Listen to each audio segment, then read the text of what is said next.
Hey guys, Eddie back here again. Hopefully a little quick one to clarify the jump ball and rotating possession arrow that we use in FIBA.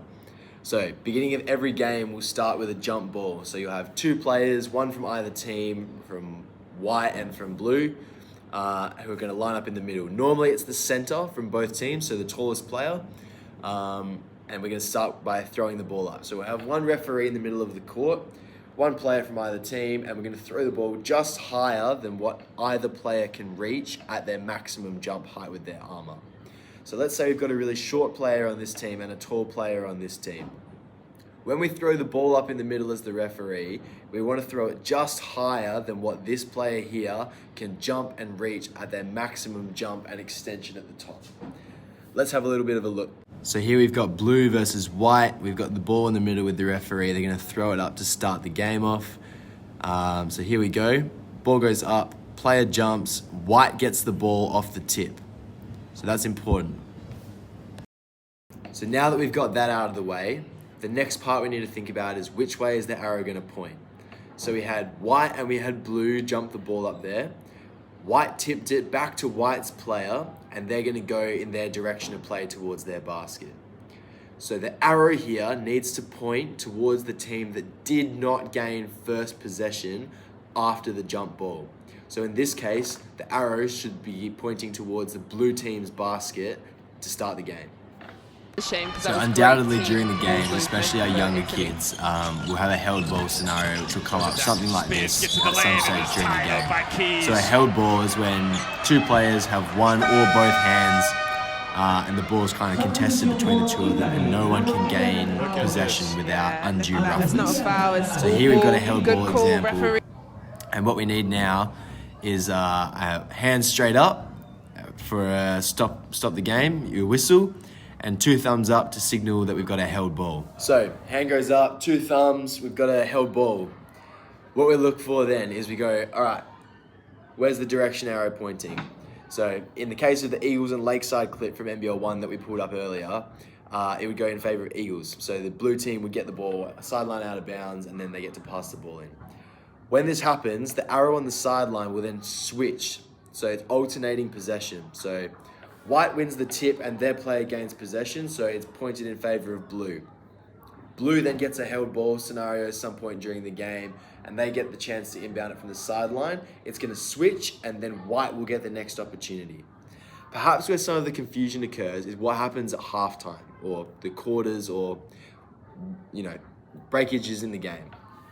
So the only thing that's confusing about this is the fact that the teams switch which direction they're shooting at halftime. So if blue was going this way to start the game, at halftime they switch which direction they're going to this way.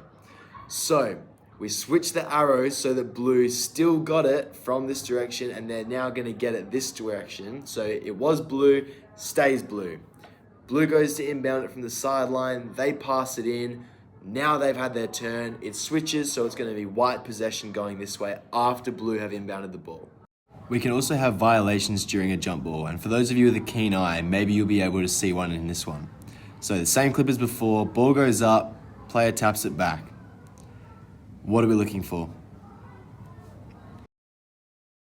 So the ball got jumped up, two players hit, we go back to white, whatever.